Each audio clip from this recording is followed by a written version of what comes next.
طالبانو علامه بدرالدین العینی وایي وی حسد 3 قسمه ده. یو حسد حرام ده، یو مباح ده، یو محمود ده.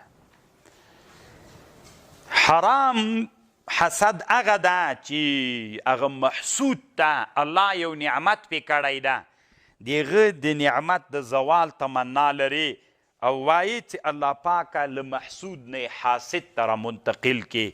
دې ته څه وایي طالبانو؟ حسد حرام.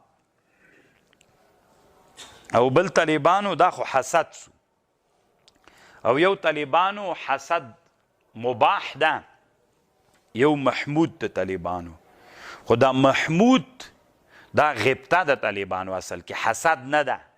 د حسد اطلاق هم پې کیږي خو طالبانو دا غبطه ده. غبطه 2 قسمه ده، یوه مباحه ده، یوه محموده ده. هغه غبطه طالبانو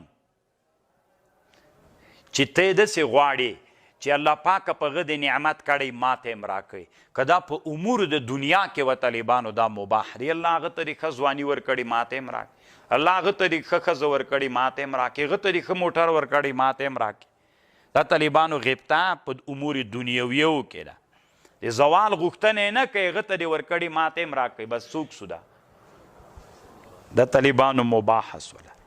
او که چېرته دا غبطه په امورو د طاعاتو کې وه، الله پاک هغه ته د جهاد توفیق ورکړی ماته هم راکړي، الله پاک هغه ته د علم د خدمت توفیق ورکړی ماته هم راکړي، رغبت ولري، الله پاک هغه ته د اسلام د دین داعی دې تر جوړ کړی ماته هم را نصیب کې. نو دا په طاعتي امورو کې ده، په طاعاتو کې د یو شي رغبت درلودل، دا طالبانو محمود ده. خبر پوه شولې؟ هغه اول چې ده طالبانو هغه بالاجماع حرام ده، بالاجماع ناروا ده. او علام ابن الحجر وی هغه اول ته تنافس هم وایي طالبانو، غبطې ته تنافس هم وایي، او عدم تنافس بیا حسد ته وایي.